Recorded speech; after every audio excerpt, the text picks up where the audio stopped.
Hello friends, ಎಲ್ರಿಗೂ ನಮಸ್ತೆ. Welcome back to my YouTube channel Hanu Mounika vlogs. ಈ ವ್ಲಾಗ್ ಬಂದು ಬೆಳಗ್ಗೆನೇ ಸ್ಟಾರ್ಟ್ ಮಾಡಿದ್ದೀನಿ. ಇನ್ನು ಹೊರಗಡೆ ಎಲ್ಲ ಗುಡಿಸ್ಬಿಟ್ಟು ರಂಗೋಲಿ ಹಾಕೋಣ ಅಂತ ಹೇಳಿ ಕಾಂಪೌಂಡಿಂದ ಸ್ಟಾರ್ಟ್ ಮಾಡಿದೆ. ಫಸ್ಟು ಕಾಂಪೌಂಡ್ ಎಲ್ಲ ತೊಳೆದ್ಬಿಡ್ತೀನಿ. ನೆನ್ನೆ ಫುಲ್ಲು ಮಳೆ ಈ ಕಡೆ ನಮ್ಮೂರಲ್ಲಿ.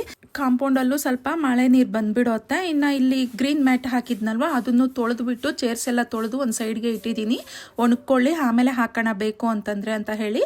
ಮತ್ತು ಇಲ್ಲಿ ಗೇಟ್ ಪಕ್ಕ ನಾನು ಗಿಡಗಳು ಇಟ್ಟಿದ್ನಲ್ವ, ಅಂದರೆ ಸ್ಟ್ಯಾಂಡ್ ಥರ ಹಾಕಿಬಿಟ್ಟು ಅಲ್ಲಿ ಕೃಷ್ಣ ಮತ್ತು ಗಿಡಗಳು ಎರಡನ್ನೂ ಇಟ್ಟಿದ್ನಲ್ವ, ಅದಕ್ಕೆ ಕೃಷ್ಣ ಒಳಗಡೆ ಇಟ್ಬಿಡೋಣ, ಎಂಟ್ರೆನ್ಸಲ್ಲಿ ಬೇಡ. ಅದರಲ್ಲೂ ಇದು ಆ ವಾಲ್ ಬಂದು ಬಾತ್ರೂಮ್ದು ಅಲ್ವಾ, ಅದಕ್ಕೆ ಆ ಕಡೆ ಇಡೋದು ಬೇಡ, ತೆಗೆದ್ಬಿಟ್ಟು ಒಳಗಡೆ ಇಡೋಣ. ಅದರಲ್ಲೂ ಬೇರೆ ಕಾಂಪೌಂಡ್ ಚಿಕ್ಕದಾಗಿರೋದ್ರಿಂದ ಸ್ಲಿಪ್ಪರ್ಸ್ ಎಲ್ಲ ಇಲ್ಲೇ ಬಿಡ್ತಿರ್ತಾರ. ನಾನು ಎಷ್ಟು ಕ್ಲೀನ್ ಮಾಡಿ ರಂಗೋಲಿ ಹಾಕಿದ್ರು ಅಲ್ಲಿ ಸ್ಲಿಪ್ಪರ್ಸ್ ಎಲ್ಲ ಇನ್ನು ಅಲ್ಲೇ ಬಿಡೋಕ್ಕಾಗುತ್ತೆ, ಡೈಲಿ ವೇರ್ದು ಅದೆಲ್ಲನೂ. ಹಾಗಾಗಿ ಬೇಡ ಅಂತಂದ್ರೆ ಅದು ನಿಜನೇ ಅಲ್ವಾ ಅಂತ ಹೇಳಿಬಿಟ್ಟು ತೆಗೆದು ನಾನು ಒಳಗಡೆಗೆ ಶಿಫ್ಟ್ ಮಾಡಿಬಿಟ್ಟು ಅದು ಎಲ್ಲಿಟ್ಟಿದ್ದೀನಿ ಅಂತಾನು ಈ ವಿಡಿಯೋದಲ್ಲೇ ತೋರಿಸ್ಕೊಡ್ತೀನಿ.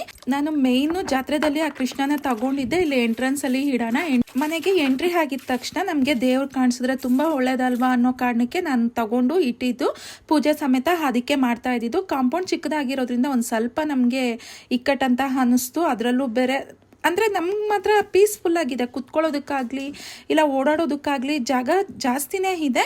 ಆದರೂ ಬೇಡ, ಇನ್ನು ಅಲ್ಲಿ ಕಾಂಪೌಂಡ್ ವಾಲ್ಗೆ ಏನಕ್ಕೆ ಸುಮ್ಮನೆ ಇಡೋದು ದೇವ್ರನ್ನ ಅಂತ ಹೇಳಿಬಿಟ್ಟು ಮಕ್ಳು ಅಂದಿದ್ದಕ್ಕೆ ಇನ್ನು ನಾನು ನಮ್ಮ ಅಂತ ನನಗೆ ಇಡೋದಕ್ಕೂ ಇಷ್ಟ ಆಗೋದಿಲ್ಲ. ಒಂದ್ಸಲಿ ಅವ್ರು ಹೇಳಿಬಿಟ್ರೆ ನನಗೆ ಅದೇ ಯೋಚನೆ ಬರ್ತಿರುತ್ತೆ. ಹಾಗಾಗಿ ಇನ್ನು ಒಳಗಡೆನೇ ಇಟ್ಬಿಟ್ಟೆ. ಇನ್ನು ನಮ್ಬ್ರೂ ಅಲ್ಲಿ ಇಲ್ಲಿ ಓಡಾಡ್ತಿದ್ದ ಅಂತ ಹೇಳಿ ಅವನ್ನ ಕರ್ಕೊಂಡು ಹೋಗಿ ಒಳಗಡೆ ಬಿಟ್ಬಿಟ್ಟೆ. ಹೋಗು ಅಂತಂದರೆ ಹೊರಗಡೆ ಬಂದಿದ್ದಾನೆ ಅಂತಂದರೆ ಒಳಕ್ಕೆ ಸಾಮಾನ್ಯವಾಗಿ ಹೋಗೋದಿಲ್ಲ. ನಾನು ಹೋಗಿ ಗದ್ರಿದ್ದೀನಿ ಅಂತಂದರೆ ಅವಾಗ ಬರೋದು. ಹಾಗಾಗಿ ಇನ್ನು ಕರ್ಕೊಂಡೋಗಿ ಬಿಟ್ಬಿಟ್ಟು ಇನ್ನು ರಂಗೋಲಿನ ಸ್ವಲ್ಪ ಇಂಟ್ರೆಸ್ಟಿಗೆ ಹಾಕ್ಬೇಕಲ್ಲ ಅಂತ ಹೇಳಿನೇ ಅವನನ್ನು ಒಳಗ್ಬಿಟ್ಟೆ. ಅವನಿದ್ರೆ ನಾನು ಅವ್ನು ನೋಡ್ಕೊಳ್ಳೋದೇ ಸರಿ ಹೋಗುತ್ತೆ. ಹಾಗೆ ಗಿಡಗಳಿಗೆಲ್ಲ ನೀರು ಹಾಕೋದಿತ್ತು. ಮಳೆ ಬರ್ತಿದೆ, ಸಂಜೆ ಹೊತ್ತು ದಿನ ಬರ್ತಿದೆ. ಈ ನಡುವೆ ಹನಿ ಆದರೂ ಬೀಳ್ತಿರುತ್ತೆ, ಆದರೂ ಸರಿ ಸಖತ್ ಬಿಸಿಲು ಬರ್ತಿರುತ್ತೆ ಮಧ್ಯಾಹ್ನದ ಹೊತ್ತು. ಹಾಗಾಗಿ ನೀರು ಹಾಕಿ ಬೇರೆ ನನಗೆ ಅಭ್ಯಾಸ. ರಂಗೋಲಿ ಹಾಕಿದವಾಗ ಒಂದು ಬಕೆಟ್ ನೀರು ತಗೊಂಡು ಹೋಗಿ ಗಿಡಗಳಿಗೆಲ್ಲ ಹಾಕ್ಬಿಡ್ತೀನಿ. ಅದಕ್ಕೆ ಇನ್ನು ಗಿಡಗಳಿಗೆ ನೀರು ಹಾಕ್ಬಿಟ್ಟು ಒಳಗೆ ಬಂದುಬಿಟ್ಟೆ. ಒಳಗೆ ಬಂದು ಪಾತ್ರೆ ಎಲ್ಲ ಎತ್ತಿ ಹಾಕ್ತಾ ಇದ್ದೆ ತೊಳೆಯೋಣ ಅಂತ ಹೇಳ್ಬಿಟ್ಟು. ಫುಲ್ಲು ಮಳೆ ನಮ್ಮೂರಲ್ಲಿ ಬೆಳಗ್ಗೆನೇ ಸ್ಟಾರ್ಟ್ ಆಗೋಗಿತ್ತು ಇವತ್ತು. ಇನ್ನು ನೋಡಿ ನನ್ನ ರಂಗೋಲಿನೇನಾದ್ರು ಒರ್ಸಕ್ಕೆ ಬಂತ ಈ ಮಳೆ ಅಂತ ಅನ್ನಿಸ್ತು. ಯಾಕಂದರೆ ನೋಡ್ತೀರಿ ವಿಡಿಯೋ ಗೊತ್ತಾಗುತ್ತೆ. ಇನ್ನು ಮಳೆ ಇಷ್ಟು ಜೋರು ಬರ್ತಿತ್ತು. ಮೇಲೆ ಎಲ್ಲನೂ ಗ್ರೀನ್ ಮ್ಯಾಟ್ ಹಾಕ್ಬಿಟ್ಟಿದ್ದೀನಿ ಬಾಲ್ಕನಿಯಲ್ಲಿ. ನೋಡೋದಕ್ಕೆ ಲುಕ್ಕಿಗೂ ಚೆನ್ನಾಗಿರುತ್ತೆ, ನಾವು ಕುತ್ಕೊಳ್ಳೋದಕ್ಕೂ ಸ್ವಲ್ಪ ಎಲ್ಲ ಗ್ರೀನ್ ಕಾಣ್ತಿದ್ರೆ ಮೈಂಡ್ ಒಂದು ಸ್ವಲ್ಪ ರಿಲ್ಯಾಕ್ಸ್ ಆಗುತ್ತೆ. ಹಾಗಾಗಿ ಅದಕ್ಕೋಸ್ಕರ ಹಾಕಿದ್ನ. ಇನ್ನು ಅದೆಲ್ಲ ತೆಗಿಬೇಕು ಈಗ ಅಂತ ಹೇಳಿ ಹೋಗಿ ನೋಡ್ತಾ ಇದ್ದೆ. ನೋಡಿ, ನಾನು ಆಗಲೇ ಹೇಳಿದ್ನಲ್ವ ನಿಮಗೆ, ರಂಗೋಲಿ ಹಳ್ಸೋದಕ್ಕೆ ಬಂದಿದೆ ಈ ಮಳೆ ಅಂತ. ನೋಡಿ ಬಂತು, ರಂಗೋಲಿ ಹಳಿಸ್ತು ಮತ್ತೆ ಹೊಟ್ಟೋಯ್ತು. ರಂಗೋಲಿ ಹೋದ್ರೂ ನನಗೇನು ಬೇಜಾರಿಲ್ಲ, ಯಾಕಂದರೆ ಸ್ವಲ್ಪ ಮಳೆ ಬಂದರೆ ವಾತಾವರಣ ತಣ್ಣಗಿರುತ್ತೆ, ನೆಲನೂ ಸ್ವಲ್ಪ ತಣ್ಣಗಾಗುತ್ತೆ ಅಲ್ವಾ. ಮಳೆ ಬಂದರೆ ನನಗಿಷ್ಟನೇ. ರಂಗೋಲಿ ಬೇಕಂದರೆ ಮತ್ತೇನೂ ಹಾಕೊಬೋದು. ಈ ಬಿಸಿಲಿಗೆ ಮಳೆ ಒಂದು ಸ್ವಲ್ಪ ಬಂತು ಅಂತಂದರೆ ಸ್ವಲ್ಪ ತಣ್ಣಗೆ ಗಾಳಿ ಆದರೂ ಬರುತ್ತೆ. ಇನ್ನು ಈಗ ಬಂದು ಅಡುಗೆ ಮನೆ ಫಸ್ಟೇ ನಾನು ಸ್ನಾನ ಮಾಡೋದಕ್ಕೂ ಮುಂಚೆನೇ ಪಾತ್ರೆ ಎಲ್ಲ ತೊಳೆದು ಅಡುಗೆ ಮನೆ ಎಲ್ಲ ಕ್ಲೀನ್ ಮಾಡಿ ಇಟ್ಬಿಟ್ಟು ಹೋಗಿದ್ದೆ. ಈಗ ಬಂದ ತಕ್ಷಣವೇ 3 ಕುಕ್ಕರು ತೊಗೊಂಡಿದ್ದೀನಿ. ಯಾಕಂದರೆ ಸಾರು ಒಂದರಲ್ಲಿ, ನಮಗೆ ರೈಸ್ ಒಂದರಲ್ಲಿ ಮಾಡಬೇಕು, ಮತ್ತು ಟೋನಿಗೆ ಅನ್ನನೂ ಮಾಡಿಬಿಡಬೇಕು. ಇವತ್ತು ದೇವಸ್ಥಾನಕ್ಕೆ ಬೇರೆ ಹೋಗ್ತಾ ಇದ್ದೀರಿ, ಹಾಗಾಗಿ ಬೇಗ ಕೆಲಸಗಳೆಲ್ಲ ಮಾಡ್ಕೊತಾ ಇದ್ದೀನಿ. ಇನ್ನು ನಮಗೂ ಅನ್ನಕ್ಕೆ ಇಟ್ಬಿಟ್ಟೆ, ಟೋನಿಗೂ ಅನ್ನಕ್ಕೆ ಇಟ್ಬಿಟ್ಟೆ. ಯಾಕಂದರೆ ಅವನಿಗೂ ಬೇಗ ತಿನ್ನಿಸ್ಬಿಡೋಣ, ಮತ್ತು ಬ್ರೂನೋಗೂ ತಿನ್ನಿಸ್ಬಿಡ್ಬೇಕಲ್ವ. ಹಾಗಾಗಿ ಸಾರು ಅದಕ್ಕೆ ಮಾಡ್ತಿರೋದು. ಸಾರು ಜೊತೆಗೆ ಬ್ರೇಕ್ಫಾಸ್ಟು ಮಾಡ್ತಿದ್ದೀನಿ ಬೆಳಗ್ಗೆಗೆ. ಅಂತಂದರೆ ನಾನು ಬರೀ ಸಾರು ಅನ್ನ ಮಕ್ಕಳು ತಿನ್ನೋದಿಲ್ಲ. ಬೆಳಗ್ಗೆ ಹೊತ್ತು ಕಾಲೇಜ್ಗೆ ಹೋಗ್ಬೇಕಾದ್ರೆ ಅವ್ರಿಗೆ ಏನಾದರೂ ತಿಂಡಿ ತಿನ್ಕೊಂಡು ಅಭ್ಯಾಸ. ಅನ್ನ ಸಾರು ಅಂತಂದರೆ ಅಷ್ಟೊಂದು ಅವ್ರು ಇಷ್ಟಪಡೋದಿಲ್ಲ, ಬೆಳಗ್ಗೆ ಹೊತ್ತು ತಿನ್ನೋಕ್ಕಾಗಲ್ಲಮ್ಮ ಅಂತಾರೆ. ಹಾಗಾಗಿ ಪುಳಿಯೋಗರೆ ಮಾಡ್ತಿದ್ದೆ. ಇನ್ನು ಪುಳಿಯೋಗರೆ ಪ್ಯಾಕೆಟು ತೊಗೊಂಬಂದಿದ್ದೆ. ಅಂದರೆ 10 ರೂಪಾಯಿದು 2 ಬರುತ್ತಲ್ವ, ಈಗ 12 ರೂಪಾಯಿ ಆಗಿದೆ. 2 ಪ್ಯಾಕೆಟ್ ಬರುತ್ತೆ, ಅದನ್ನೇ ತೊಗೊಂಬಂದಿದ್ದೆ ಮಾಡಿಬಿಡೋಣ ಅಂತ ಹೇಳಿ. ಈಗ ಸಾರಿಗೆ ಟೊಮೆಟೊ ಎಲ್ಲ ತೊಗೊತಾ ಇದ್ದೆ. ಈ ಟೊಮೆಟೊ, ಈರುಳ್ಳಿ, ಅಂದರೆ ಮಾಮೂಲಿ ನಾನು ಯಾವಾಗೂ ಅರ್ಜೆಂಟ್ಗೆ ಹಾಗೂ ಸಾರು ಸುಮಾರು ವಿಡಿಯೋಗಳಲ್ಲಿ ತೋರಿಸ್ಕೊಟ್ಟಿದ್ದೀನಿ. ಅದೇ ಸಾರ ಇವಾಗೂ ಮಾಡ್ತಿರೋದು. ಯಾಕಂದರೆ ದೇವಸ್ಥಾನಕ್ಕೆ ಹೋಗಿ ಸಪೋಸ್ ಲೇಟ್ ಆಯಿತು ಅಂತಂದ್ರು, ನಾವು ಸಾರು ಮಾಡಿ ಇಟ್ಬಿಟ್ಟು ಹೋಗಿದ್ದೀನಿ ಅಂತಂದರೆ ಬಂದ ತಕ್ಷಣವೇ ಬಿಸಿಯಾಗಿ ವೈಟ್ ರೈಸ್ ಮಾಡ್ಕೊಂಡಿದ್ದೀರಿ ಅಂತಂದರೆ ಊಟ ಮಾಡ್ಕೊಬೋದು. ಅದ್ರ ಜೊತೆಗೆ ಸಂಡಿಗೆ ಸಮೇತ ತೊಗೊಂಬಂದು ಇಟ್ಟಿದ್ದೀನಿ. ನಿನ್ನೆ ಒಂದು ಸ್ವಲ್ಪ ಚಿಕ್ಕ ಪುಟ್ಟ ಗ್ರಾಸರೀಸ್ ಎಲ್ಲ ಖಾಲಿಯಾಗಿತ್ತು ಅಂತ ಹೇಳಿ ತೊಗೊಂಬಂದೆ. ರೇಷನ್ ತೊಗೊಂಬಂದು ಇನ್ನೂ 15 ಡೇಸು ಕಂಪ್ಲೀಟ್ ಆಗಿಲ್ಲ, ಆಗಲೇ ಒಂದು ಸ್ವಲ್ಪ ಐಟಮ್ಸ್ ಎಲ್ಲನೂ ಖಾಲಿ ಆಗಿತ್ತಾ, ಇನ್ನು ಬೇಕು ಅಂತ ಹೇಳಿ ತೊಗೊಂಬಂದ್ಬಿಟ್ಟೆ. ಬೆಳಗ್ಗೆ 6 ಗಂಟೆಗೆಲ್ಲ ಬ್ರೇಕ್ಫಾಸ್ಟು ರೆಡಿ ಇರಬೇಕಲ್ವ ಮನೆಯಲ್ಲಿ. ಅದರಿಂದ ನನಗೆ ಏನಾದರೂ ಖಾಲಿ ಆಗಿತ್ತು ಅಂತಂದರೆ ಹಿಂದಿನ ದಿನವೇ ತೊಗೊಂಬಂದು ಅಭ್ಯಾಸ. ಅದರಲ್ಲೂ ದಿನ ಅಂಗಡಿಗೆ ಹೋಗಿ ಇದು ಬೇಕು ಅದು ಬೇಕು ಅಂತ ತೊಗೊಂಬರೋದಿಲ್ಲ. ತಿಂಗಳಿಗೊಂದ್ಸಲಿ ಏನು ಬೇಕೋ ಅದು ತೊಗೊಂಬಂದ್ಬಿಟ್ಟಿರ್ತೀನಿ. ಮತ್ತು ನಾಳೆ ಏನು ಮಾಡಬೇಕು ಅನ್ನೋ ಪ್ಲ್ಯಾನು ಫಸ್ಟೇ ಹಾಕ್ಕೊಂಡ್ಬಿಟ್ಟಿರ್ತೀನಿ. ಅದಕ್ಕೆ ಏನೇನು ಬೇಕು ಅಂತ ಹೇಳಿಬಿಟ್ಟು ತರೋದೇ ತಿಂಗಳಿಗೊಂದ್ಸಲಿ. ಇನ್ನು ಇವತ್ತು ಒಂದು ಸ್ವಲ್ಪ ಈ ಧನಿಯಾ ಪುಡಿ, ಸಾಂಬಾರು ಪುಡಿ ಮತ್ತು ಖಾರದ ಪುಡಿ ಖಾಲಿ ಆಗಿತ್ತು. ನಾನು ಇದು ಯಾವಾಗೂ ಅಷ್ಟೇ ಆರ್ಚಿದೆ ನಾನು ಯೂಸ್ ಮಾಡೋದು. ನನಗೆ ಮನೆಯಲ್ಲಿ ಮಾಡಿಕೊಂಡು ನನಗೆ ಅದು ಅಷ್ಟೊಂದು ಇಷ್ಟ ಆಗೋದಿಲ್ಲ. ಇದು ನನಗೆ ತುಂಬ ಟೇಸ್ಟಿ ಅಂತ ಅನಿಸುತ್ತೆ ಸಾರುಗಳು ಮಾಡಿದ್ರೆ. ಹಾಗಾಗಿ ಇದನ್ನೇ ನಾನು ಜಾಸ್ತಿ ಯೂಸ್ ಮಾಡೋದು. ಅಮ್ಮಗೆ ಬರುತ್ತೆ, ಆದರೂ ನಾನು ಮಾಡಿಸ್ಕೊಳ್ಳಲ್ಲ. ಇವಾಗ ಅಮ್ಮ ಕೈಲಿ ಆಗಲ್ಲ. ಆ ಘಾಟೆಲ್ಲನೂ ಸ್ವಲ್ಪ ಕೆಮ್ಮು ಜಾಸ್ತಿ ಆಗೋಗುತ್ತೆ ಅದನ್ನು ಉರಿತಾ ಇರಬೇಕಾದ್ರೆ. ಹಾಗಾಗಿ ಈ ಥರ ನಾನು ಇನ್ಸ್ಟೆಂಟ್ದೇ ಎಲ್ಲ ತೊಗೊಂಬಂದ್ಬಿಡ್ತೀನಿ. ಇನ್ನು ಸಾರಿಗೆ ಇಟ್ಬಿಡ್ತಾ ಇದ್ದೆ. ಸಾರಿಗೆ ಇಟ್ಬಿಟ್ಟು ಇನ್ನು ಅದಕ್ಕೆ ಏನೇನು ಹಾಕಬೇಕು ಅವೆಲ್ಲನೂ ಮಸಾಲೆ ಹಾಕಿ ಇಟ್ಬಿಡ್ತಿದ್ದೆ. ಇಲ್ಲಿ ಪುಳಿಯೋಗರೆ ಪ್ಯಾಕೆಟೇ ತೋರಿಸ್ತಾ ಇದೆ ನಿಮಗೆ. MTRದು ಯೂಸ್ ಮಾಡೋದು ನಾನು, ಇನ್ಸ್ಟೆಂಟ್ ಪೌಡರೇ ಅದೂ ತುಂಬ ಚೆನ್ನಾಗಿರುತ್ತೆ. ಈ ದೇವಸ್ಥಾನಗಳಲ್ಲಿ ಪ್ರಸಾದ ಕೊಡ್ತಾರಲ್ವ, ನನಗೆ ಆ ಟೇಸ್ಟೇ ಬರುತ್ತೆ MTR ಯೂಸ್ ಮಾಡಿದ್ರೆ. ಬೇರೆ ಪುಳಿಯೋಗರೆ ಎಲ್ಲ ಇದೆ, ಅದೆಲ್ಲ ನನಗೆ ಅಷ್ಟೊಂದು ಇಷ್ಟ ಆಗೋದಿಲ್ಲ. ಆ ಪೌಡರ್ಸ್ ಎಲ್ಲ ನಾನು ಯಾವಾಗೂ ಇದನ್ನೇ ಯೂಸ್ ಮಾಡೋದು. ಇದಿಲ್ಲ ಅಂತಂದ್ರೂ ನಾನು ಮಾಡೋದಕ್ಕೆ ಹೋಗೋದಿಲ್ಲ. ಅದು ಬಂದ ಮೇಲೆ, ಅದು ಸಿಕ್ಕಿದ ಮೇಲೇ ತಗೊಂಡು ಮಾಡ್ತೀನಿ, ಯಾಕಂದರೆ ಅಷ್ಟು ಟೇಸ್ಟಿಯಾಗಿರುತ್ತೆ. ಹಾಗಾಗಿ ಸ್ವಲ್ಪ ಬೆಲ್ಲನ ಯೂಸ್ ಮಾಡೋದ್ರಿಂದ ನಮಗೆ ಸ್ವಲ್ಪ ಸಿಹಿ ಸ್ವಲ್ಪ ಖಾರ ತುಂಬ ಚೆನ್ನಾಗಿರುತ್ತೆ ಬಿಸಿ ಬಿಸಿಯಾಗಿ ತಿನ್ನೋದಕ್ಕೆ. ನಾನು ಬ್ರೇಕ್ಫಾಸ್ಟ್ ಮಾಡೋದ್ರ ಒಳಗಡೆ ತಣ್ಣಗಾಗೋಗಿರುತ್ತೆ. ತಣ್ಣಗಾಯಿತು ಅಂತಂದರೆ ನಾನು ಬಿಸಿ ಮಾಡ್ಕೊಳ್ಳೋದಕ್ಕೆ ಹೋಗೋದಿಲ್ಲ. ತಂಗಳು ಸಾರು ಯಾವುದಾದ್ರೂ ಉಳಿದಿತ್ತು ಅಂತಂದರೆ ಆ ಸಾರನ್ನ ಹಾಕ್ಕೊಂಡು ತಿಂತೀನಿ. ನನಗೆ ತುಂಬಾ ಇಷ್ಟ. ಪುಳಿಯೋಗರೆ ಗೊಜ್ಜಿಗೂ ಅಷ್ಟೇ ರೆಡಿ ಮಾಡಿ ಇಟ್ಕೊಂಡ್ಬಿಟ್ಟೆ. ಒಣಗಿದ ಮೆಣಸಿನ್ಕಾಯಿ ಮತ್ತು ಕೊತ್ತಂಬರಿ ಸೊಪ್ಪು, ಕರ್ಬೇವಿನ ಸೊಪ್ಪು, ಹುಣಸೆ ಹಣ್ಣು, ಹಾಗೆ ಪುಳಿಯೋಗರೆ ಪ್ಯಾಕೆಟ್ನು ರೆಡಿ ಮಾಡಿ ಇಟ್ಕೊಂಡ್ಬಿಟ್ಟಿದ್ದೀನಿ. ಒಂದು ಸ್ವಲ್ಪ ತಲೆಗೆ ಕಟ್ಟಿರೋ ಬಟ್ಟೆ ಇನ್ನೂ ತೆಗಿಲೇ ಇಲ್ಲ, ಇನ್ನು ತಲೆ ಬರ ಬಂದ್ಬಿಡುತ್ತೆ ಅಂತ ಹೇಳಿ ಆ ಟವಲ್ನ ರಿಮೂವ್ ಮಾಡಿಬಿಟ್ಟು ಒಂದು ಚಿಕ್ಕದಾಗಿ ಕ್ಲಿಪ್ ಹಾಕ್ಕೊಳ್ಳೋಣ ಅಂತ ಹೇಳಿ ಬಂದೆ. ಅಡುಗೆ ಮನೆಯಲ್ಲಿ ಬೇರೆ ಒಂದು ಸ್ವಲ್ಪ ಸೆಕೆ ಬರ್ತಿತ್ತು. ಮಳೆ ಬಂದರೂ ಸರಿ, ವೆದರ್ ಕೂಲ್ ಆಗಿದ್ರೂ ಸರಿ, ಅಡುಗೆ ಮಾಡಬೇಕಾದ್ರೆ ನಮಗೆ ಸೆಕೆ ಬರ್ತಾನೆ ಇರುತ್ತೆ ಕಂಪಲ್ಸರಿ. ಕಿಟಕಿಗಳು ತಕ್ಕೊಂಡ್ರೂ ಸರಿ ನನಗೆ ಸೆಕೆ ಬರ್ತಾನೆ ಇರುತ್ತೆ. ಇನ್ನು ಅದಕ್ಕೆ ಒಂದು ಚಿಕ್ಕದಾಗಿ ಕ್ಲಿಪ್ ಹಾಕ್ಬಿಡೋಣ ಅಂತ ಹೇಳಿಬಿಟ್ಟು ಬಂದೆ. ಇನ್ನು ಕೂದಲಿಗೆ ಗಂಟು ಹಾಕಿ ಇಟ್ಟಿದ್ದೀನಿ ಅಂತಂದರೆ ಇನ್ನೂ ತಲೆ ಬರ ಜಾಸ್ತಿ ಆಗೋಗುತ್ತೆ. ಹಾಗಾಗಿ ಇವಾಗ ಒಂದು ಕಡೆ ಸಾರಿಗೆ ಇಟ್ಟಿದ್ದೀನಿ. ಮತ್ತು ಅನ್ನ ಟೋನಿಗೂ ಆಯಿತು ಮತ್ತು ನಮಗೂ ಅನ್ನ ಆಯಿತು.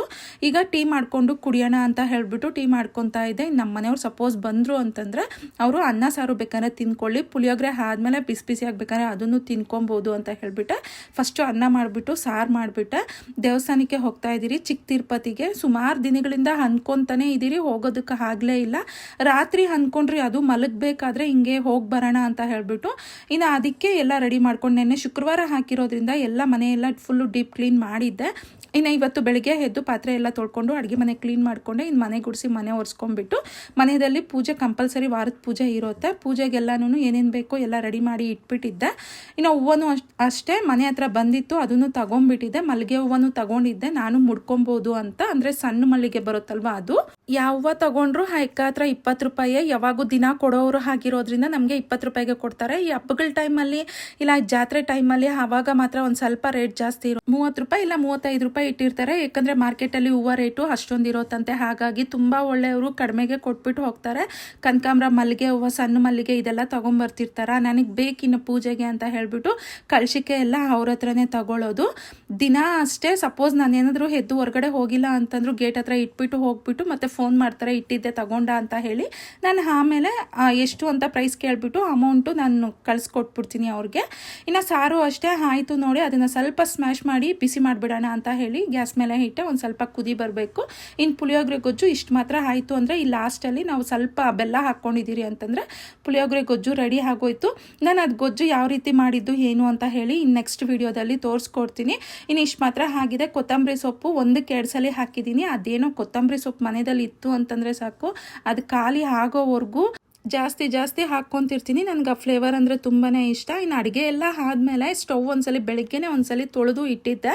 ಇವಾಗ ಒಂದ್ಸಲಿ ಒರೆಸ್ಕೊಂಡ್ಬಿಡೋಣ ಅಂತ ಹೇಳಿ ನೀಟಾಗಿ ಒರೆಸ್ಕೊಂಡ್ಬಿಡ್ತಿದ್ದೆ ಒಂದು ಕ್ಲಾತ್ ತಗೊಂಡು. ಈಗ ಬಂದು ಸಂಡಿಗೆ ಅಂತಂದರೆ ನಮಗೆ ಮದುವೆಗಳಲ್ಲೆಲ್ಲ ಹಾಕ್ತಾರಲ್ವ ಈ ರೀತಿ, ಇದ್ರ ಹೆಸರೇನೋ ನನಗೆ ಗೊತ್ತಿಲ್ಲ. ಬಟ್ ಸೈಡ್ ಡಿಶ್ಗೆ ಮನೆಯಲ್ಲಿ ಅನ್ನ ಸಾರ್ಗಾಗಲಿ ಇಲ್ಲ ಈ ಥರ ಏನಾದರೂ ಟಿಫನ್ಗಾಗಲಿ ಹಾಕ್ಕೊಂಡು ತಿಂದರೆ ಚೆನ್ನಾಗಿರುತ್ತೆ ಅಂತ ಹೇಳಿ ತೊಗೊಂಬಂದಿದ್ದು. 20 ರೂಪಾಯಿಗೆ ಅರ್ಧ kg ಜಾಸ್ತಿನೇ ಇದೆ. ಅಷ್ಟೊಂದು ಕೊಟ್ಟರು. ನಾವು ಯಾವಾಗೂ ತಗೊಂತೀರಲ್ವ ಅದೇ ಅಂಗಡಿಯಲ್ಲೇ. ಇನ್ನು ಪುಳಿಯೋಗರೆನೂ ಅಷ್ಟೇ ನೋಡಿ ಮಿಕ್ಸ್ ಮಾಡಿ ಇಟ್ಬಿಟ್ಟೆ. ಇನ್ನು ಪುಳಿಯೋಗರೆನೂ ರೆಡಿ ಆಯಿತು. ಇವಾಗ ಬಂದು ಮನೆ ಒರೆಸ್ತಾ ಇದ್ದೀನಿ. ಅಡುಗೆ ಮನೆ ಕೆಲಸ ಎಲ್ಲ ಮುಗೀತಲ್ವಾ, ಇವಾಗ ಮನೆ ಎಲ್ಲ ನೀಟಾಗಿ ಗುಡಿಸ್ಕೊಂಡು ಒರೆಸ್ಕೊಂಡು ಬಂದುಬಿಟ್ಟಿದ್ದೀನಿ ಅಂತಂದರೆ ಮತ್ತೆ ಪೂಜೆ ಮಾಡ್ಬೋದು. ದೇವಸ್ಥಾನಕ್ಕೆ ಬೇರೆ ಹೋಗಬೇಕು ಅಂತ ಹೇಳಿದ್ನಲ್ವಾ, ಬೆಳಗ್ಗೆನೇ ಹೋಗಿ ಬರೋಣ ಅಂತ ಹೇಳಿ ಅಷ್ಟೇ. ನಮ್ಮ ಮನೆಯವ್ರನ್ನ ಕರೆದ್ರಿ, ನಮ್ಮ ಮನೆಯವರು ಬರೋದಿಲ್ಲ ಅಂತಂದ್ರು, ಅವ್ರಿಗೆ ಕೆಲಸ ಇದೆಯಂತೆ. ನಾನು ಮೊನ್ನೆ ಎಲ್ಲ ದೊಡ್ಡ ತಿರುಪತಿಗೆ ಹೋಗಿ ಬಂದೆ.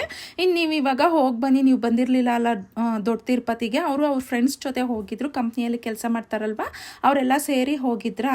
ಇನ್ನು ನೀವು ಹೋಗಿ ಬನ್ನಿ, ನೀವು ಹೋಗಿಲ್ಲ ಅಂತ ಹೇಳಿಬಿಟ್ಟು ಅಂದರು. ಇನ್ನು ಅವ್ರಿಗೆ ಸಡನ್ನಿಗೆ ರಜಾ ಅಂತಂದರೆ ಕೊಡೋದಿಲ್ಲ. ನಾವು ಬೇರೆ ರಾತ್ರಿ ಪ್ಲ್ಯಾನ್ ಹಾಕ್ಕೊಂಡಿದ್ದು.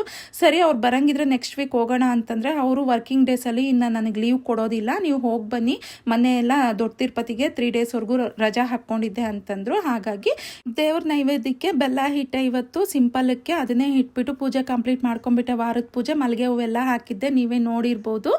ಇನ್ನು ಇದು ಬಂದು ಕೃಷ್ಣನ ನಾನು ಇಲ್ಲಿ ಇಟ್ಟಿದ್ದೀನಿ. ಬುದ್ಧ ಇಡಬೇಕು ಅಂತ ಹೇಳಿನೇ ನಾನು ಈ ಟೇಬಲ್ ಈ ರೀತಿ ರೆಡಿ ಮಾಡಿದ್ದು, ಗ್ರೀನ್ ಮ್ಯಾಟ್ ಎಲ್ಲ ಹಾಕಿ. ಇನ್ನು ಮಕ್ಕಳಲ್ಲಿ ಬೇಡ ಅಂದಿದ್ದಕ್ಕೆ ಸರಿ ಅಂತ ಕೃಷ್ಣನು ಇಲ್ಲೇ ಇಟ್ಬಿಟ್ಟು ಪೂಜೆ ಮಾಡ್ಕೊತಿದ್ದೀನಿ. ದೇವ್ರ ಮನೆ ಎದುರುಗಡೆ ಇರುತ್ತೆ ಅಂತ ಹೇಳಿಬಿಟ್ಟು ಇಲ್ಲೇ ಇಟ್ಕೊಂಡ್ಬಿಟ್ಟು ಪೂಜೆನೂ ಕಂಪ್ಲೀಟ್ ಮಾಡ್ಕೊಂಡ್ಬಿಟ್ಟೆ. ಇವತ್ತು ಯಾಕೋ ಮನೆಯೆಲ್ಲನೂ ಒಂದು ಸ್ವಲ್ಪ ಈ ಸಾಂಬ್ರಾಣಿ ಹೊಗೆ ಇದೆಲ್ಲ ಹಾಕಿರೋದಕ್ಕೋ ಏನೋ ಗೊತ್ತಿಲ್ಲ, ತುಂಬ ಕಳೆಯಿಂದ ಇತ್ತು. ದೇವ್ರ ಮನೆಯಲ್ಲೂ ಅಷ್ಟೇ ದೇವ್ರ ಫೋಟೋಗಳಿಗೆಲ್ಲ ತುಂಬ ಹೂವು ಹಾಕಿದ್ನಲ್ವ, ಚೆನ್ನಾಗಿತ್ತು ನೋಡೋದಕ್ಕೆ. ಇನ್ನು ಈಗ ಬಂದು ಹೊರಡೋದಕ್ಕೂ ಮುಂಚೆ ಈಗ ರೆಡಿ ಆಗಿದ್ದೀನಿ. ಮಕ್ಕಳು ಅಷ್ಟೇ ಸ್ನಾನ ಮಾಡಿಕೊಂಡು ಬಂದಿದ್ದು ಆಯಿತು, ಮನೆಯಲ್ಲಿ ಕೆಲಸ ಎಲ್ಲನೂ ಮುಗೀತು. ಈಗ ಟೀ ಮಾಡ್ಕೊಳ್ಳೋಣ ಅಂತ ಹೇಳಿ ಕಿಚನಿಗೆ ಬಂದೆ. ಎಲ್ಲಾದರೂ ಹೊರಗಡೆ ಹೋಗಬೇಕಾದ್ರೆ ಯಾಕೋ ಗೊತ್ತಿಲ್ಲ, ಕೆಲಸ ಎಲ್ಲ ಮಾಡಿನೋ ಏನೋ ತಲೆ ನೋತಾನೆ ಇರುತ್ತಾ. ಇನ್ನು ಜರ್ನಿ ಮಾಡಿದ್ದೀರಿ ಅಂತಂದರೆ ಇನ್ನೂ ಜಾಸ್ತಿ ತಲೆನೋವು ಬಂದುಬಿಡುತ್ತೆ. ಹಾಗಾಗಿ ಟೀ ಕುಡ್ಕೊಂಡು ಹೋಗೋ ಅಭ್ಯಾಸ ನನಗೆ. ಟೀ ಮಾಡೋದಕ್ಕೆ ಬಂದರೆ ಇನ್ನು ನನ್ನ ಮಗ ಕಾಫಿ ಬೇಕು ಅಂತಂದ. ಇನ್ನು ನನ್ನ ಮಗಳು ಗುಡ್ಡೆ ಬಿಸ್ಕೆಟ್ ಇತ್ತು ಮನೆಯಲ್ಲಿ, ಅವಳಿಗೆ ಈ ಟೀದಲ್ಲಿ ಅದನ್ನು ಡಿಪ್ ಮಾಡಿ ತಿನ್ನೋದಕ್ಕೆ ಇಷ್ಟ. ನನಗೂ ಒಂದು ಗ್ಲಾಸ್ ಮಾಡಿಕೊಡಮ್ಮ ಅಂತಂದ್ಲು. ಟೀ ಕುಡಿಯೋದಿಲ್ಲ, ಬಿಸ್ಕೆಟ್ನ ಮಾತ್ರ ಅದರಲ್ಲಿ ಡಿಪ್ ಮಾಡಿ ತಿಂದ್ಬಿಟ್ಟು ಟೀನ ಶಿಂಕ್ಗೆ ಹಾಕ್ಬಿಡ್ತಾಳೆ. ಇನ್ನು ಸರಿ ಕೇಳಿದ್ಲಲ್ವಾ ಅಂತ ಹೇಳಿ ಮಾಡಿಕೊಟ್ಟೆ. ಇನ್ನು ಪುಳಿಯೋಗರೆ ಅವ್ರಿಗೆ ಫೇವ್ರೇಟ್ ಆಗಿರೋದ್ರಿಂದ ಪುಳಿಯೋಗರೆನೂ ತಿನ್ಕೊಂಡ್ಬಿಟ್ರು. ನಾನು ಲೈಟಾಗಿ ತಿನ್ಕೊಂಡೆ, ಯಾಕಂದರೆ ಈಗಲೇ ಟೈಮು 11 ಗಂಟೆ ಆಗೋಗ್ಬಿಡ್ತು. ಬೆಳಗ್ಗೆನೇ ಹೋಗೋಣ ಅಂತ ಅಂದ್ಕೊಂಡ್ರಿ, ಬಟ್ ಮನೆಯಲ್ಲೂ ಪೂಜೆ ಇರೋದ್ರಿಂದ ಸ್ವಲ್ಪ ಲೇಟ್ ಆಗೋಯ್ತು. ಸೊ ಅದರಿಂದ ಏನು ಮಾಡೋದು ಅಂತ ಹೇಳಿಬಿಟ್ಟು ಲೈಟಾಗಿ ಟಿಫನ್ನು ಮಾಡ್ಕೊಂಡ್ಬಿಟ್ಟೆ. ಇನ್ನು ಟಿಫನ್ ಆಗಿದ ತಕ್ಷಣ ಸ್ವಲ್ಪ ಟೀ ಕುಡ್ಕೊಳ್ಳೋಣ ಅಂತ ಕುಡಿತಾ ಇದ್ದೀನಿ. ಈಗ ಟೀ ಕುಡ್ಕೊಂಡು ಇನ್ನು ಹೊರಡಬೇಕು. ಟೋನಿ ಬ್ರೂನೋಗೂ ಹೇಗೋ ತಿನ್ನಿಸ್ಬಿಟ್ಟಿದ್ದೀನಿ. ಬಂದುಬಿಡ್ತೀರಿ, ನಮ್ಮೂರಿಂದ 25 ಕಿಲೋಮೀಟ್ರು 28 ಕಿಲೋಮೀಟ್ರು ಇರುತ್ತೆ ಅಷ್ಟೇ, ಹೋಗಿ ಬಂದುಬಿಡ್ಬೋದು ಬೇಗ. ಶನಿವಾರ ಆಗಿರೋದ್ರಿಂದ ಅಲ್ಲಿ ಚಿಕ್ಕ ತಿರುಪತಿಯಲ್ಲಿ ಸ್ವಲ್ಪ ಜನ ಜಾಸ್ತಿ ಇರ್ತಾರೆ, ಅದರಿಂದ ಸ್ವಲ್ಪ ಲೇಟ್ ಆಗ್ಬೋದೇ ಹೊತ್ತು. ನಾವು ಹೋಗಿ ಬರೋದಕ್ಕೆ ನಮಗೇನು ಅಷ್ಟೊಂದು ಟೈಮ್ ತಗೊಳ್ಳೋದಿಲ್ಲ. ಇನ್ನು ಟೀನೂ ಆಯಿತು, ಕಾಫಿನೂ ಆಯಿತು. ಅವನಿಗೆ ಕಾಫಿ ಕೊಟ್ಬಿಟ್ಟು ನಾನು ನನ್ನ ಮಗಳು ಇನ್ನು ಟೀ ಕುಡ್ಕೊಂಡ್ಬಿಟ್ಟು ಹೋಗ್ಬೇಕಿನ್ನ. ಇನ್ನು ಹೋಗೋಣ ಅನ್ನೋದ್ರ ಒಳಗಡೆ ಮತ್ತೆ ಮಳೆ ಸ್ಟಾರ್ಟ್ ಆಯಿತು ನಮ್ಮೂರಲ್ಲಿ. ಅಲ್ಲಿ ಏನೋ ಹೇಗೋ ಗೊತ್ತಿಲ್ಲ, ಯಾಕಂದರೆ ಮಳೆ ಬರ್ತಿತ್ತು ಅಂತಂದರೆ ವಿಡಿಯೋ ಶೂಟ್ ಮಾಡೋದಕ್ಕೂ ಆಗೋದಿಲ್ಲ. ಹೋಗೋದಕ್ಕೂ ಮುಂಚೆ ದೇವ್ರಿಗೆ ನಮಸ್ಕಾರ ಹಾಕ್ಕೊಂಡು ಹೋಗಿ ಅಭ್ಯಾಸ. ಇನ್ನು ನಾನು ನಮಸ್ಕಾರ ಹಾಕ್ಕೊತಾ ಇದ್ದೆ. ಹಾಗೆ ಗ್ಯಾಸ್ ಎಲ್ಲ ಆಫ್ ಆಗಿದೆಯಾ ಇಲ್ವಾ, ಫ್ರಿಜ್ನೂ ಅಷ್ಟೇ ಆಫ್ ಮಾಡಿಬಿಟ್ಟು ಹೋಗ್ತೀನಿ. ಟೋನಿ ಬ್ರೂನೋ ಇರೋದ್ರಿಂದ ನಾನು ಫ್ರಿಜ್ ಸಮೇತ ನಾನು ಹಾನಲ್ಲಿ ಇಡೋದಿಲ್ಲ. ಇನ್ನು ಈಗ ನೋಡಿ ಸ್ಟಾರ್ಟ್ ಆದರೆ ನಮ್ಮ ಪುಣ್ಯಕ್ಕೆ ಹೇಗೋ ಇಲ್ಲಿ ಮಳೆ ಇಲ್ಲ, ನಮ್ಮೂರಲ್ಲಿ ಮಾತ್ರ ಮಳೆ ಬರ್ತಾ ಇದ್ದಿದ್ದು. ಇನ್ನು ಹೋಗ್ತಾ ಇದ್ದೀರಿ. ಟೀ ಊಟ ಎಲ್ಲ ಆಗಿರೋದ್ರಿಂದ ಒಂದು ಸ್ವಲ್ಪ ಆರಾಮಾಯಿತು. ಬರೀ ಹೊಟ್ಟೆದಲ್ಲಿ ಹೋಗಿದ್ರೆ ನನಗೆ ಹೊಟ್ಟೆಯಲ್ಲಿ ತಿರುಗಿಸ್ಬಿಡೋದು, ಬೆಳಗ್ಗೆ ಹೊತ್ತು ಅದೇ ರೀತಿಯೇ ಇರುತ್ತೆ. ಇಲ್ಲಿ ನೋಡಿ ತೆಂಗಿನ ಮರಗಳು ಎಷ್ಟು ಚೆನ್ನಾಗಿದೆ ಅಂತಂದರೆ ಅಲ್ಲೇ ನೋಡ್ಕೊಂಡು ಇರೋಣ ಅಂತ ಅನ್ನಿಸ್ತು, ಅಷ್ಟು ಚೆನ್ನಾಗಿತ್ತು. ಇಲ್ಲಿ ಬಂದು ಚೌಟ್ರಿ ಇದೆ, ಆ ಚೌಟ್ರಿ ಸುತ್ತಲೂ ನೋಡಿ ತೆಂಗಿನ ಮರಗಳು ಎಷ್ಟು ಚೆನ್ನಾಗಿದೆ ಗೊತ್ತಾ ಅಲ್ಲಿ ವಾತಾವರಣ.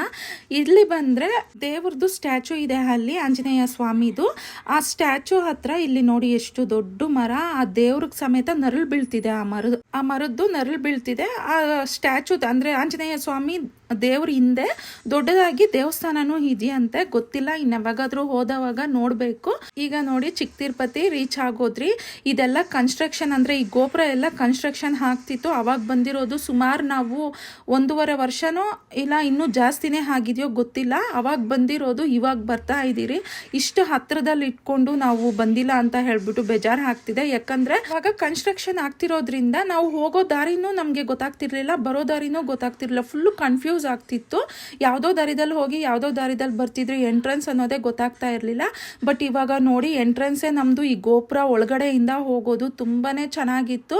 ಲಾಸ್ಟ್ ಟೈಮ್ ಬಂದಾಗ ತೆಂಗಿನಕಾಯಿ ಹೂವು ಎಲ್ಲ 100 ರೂಪಾಯಿ ಕೊಟ್ಟು ತಗೊಂಡಿದ್ದೆ ಒಂದು ಬುಟ್ಟಿ. ಇವಾಗ 200 ರೂಪಾಯಿ ಹೇಳ್ತಾ ಇದ್ದಾರೆ. ಅಂದರೆ ಇನ್ನು ಎಷ್ಟು ದಿನಗಳಾಗಿದೆ ನಾವು ಬಂದು ಅಂತ ಅನಿಸ್ತಾ ಇದೆ. ಇನ್ನು ಒಳಗಡೆನೂ ಅಷ್ಟೇ ಫುಲ್ಲು ಡೆವಲಪ್ ಆಗೋಗಿತ್ತು. ದೇವಸ್ಥಾನ ಮಾತ್ರ ನೋಡೋದಕ್ಕೆ ಕಣ್ಣು ಸಾಲಿಲ್ಲ, ಸೀರಿಯಸ್ ಆಗಿ ಅಷ್ಟೊಂದು ಕ್ಲೀನ್ ಆಗಿತ್ತು. ಇದು ಅಷ್ಟೇ ವೆಯ್ಟಿಂಗ್ ಹಾಲ್ ಅಂತ ಅನ್ಕೊಂತೀನಿ.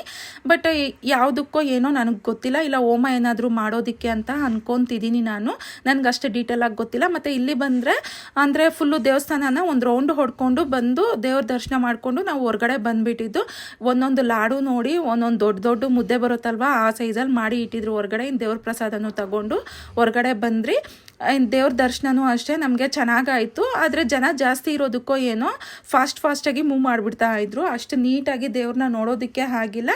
ಆದರೂ ದೇವ್ರ ದರ್ಶನ ಮಾಡಿಕೊಂಡು ಇನ್ನು ಪೂಜೆ ಎಲ್ಲ ಕಂಪ್ಲೀಟ್ ಮಾಡಿಕೊಂಡು ಇನ್ನು ಒಳಗಡೆ ಎಲ್ಲ ಮೊಬೈಲ್ ಅಲೋ ಇಲ್ಲ ಅಂದಿದ್ದಕ್ಕೆ ಮೊಬೈಲೆಲ್ಲ ಪರ್ಸಲ್ಲಿ ಇಟ್ಕೊಂಡ್ಬಿಟ್ಟಿದ್ರಿ. ಇನ್ನು ಇದು ಹೊರಗಡೆ ಬಂದುಬಿಟ್ರಿ. ಹೊರಗಡೆ ಒಂದ್ಸಲಿ ತೋರಿಸೋಣ ಅಂತ ತೋರಿಸ್ತಿದ್ದೆ. ತುಂಬಾ ಚೆನ್ನಾಗಿತ್ತು ಈ ಸಲ ದೇವಸ್ಥಾನ. ಇನ್ನು ಬಾಯೆಲ್ಲ ಒಂಥರ ಒಣಕೊಂಡು ಹೋಗಂಗೆ ಆಗೋಗ್ತಾ ಇತ್ತಾ.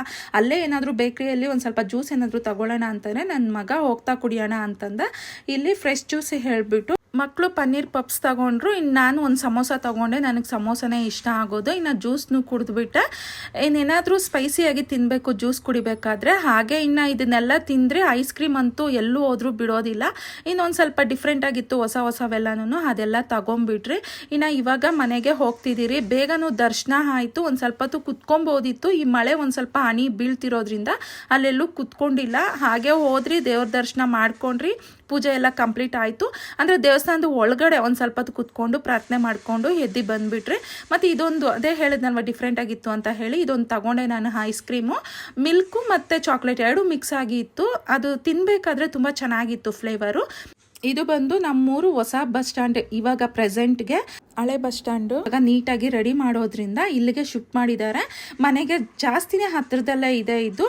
ಆ ಬಸ್ ಸ್ಟ್ಯಾಂಡು ಅಷ್ಟೇ ಹತ್ರನೇ, ಈ ಬಸ್ ಸ್ಟ್ಯಾಂಡು ಅಷ್ಟೇ ಹತ್ರನೇ. ಇದು ಬಂದು ಬ್ರಿಡ್ಜು.